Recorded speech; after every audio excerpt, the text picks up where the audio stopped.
சோகம் இசையும் கேட்கவில்லையே.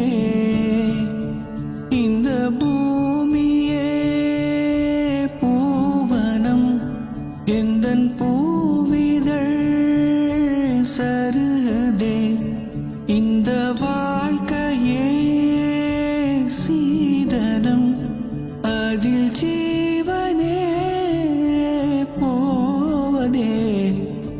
நீலா காய்கிறது, நேரம் தேய்கிறது, யாரும் ரசிக்கவில்லையே.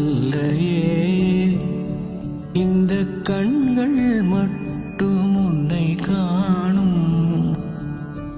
தென்றல் போகின்றது, சோலை சிரிக்கின்றது, யாரும் சுகிக்கவில்லையே.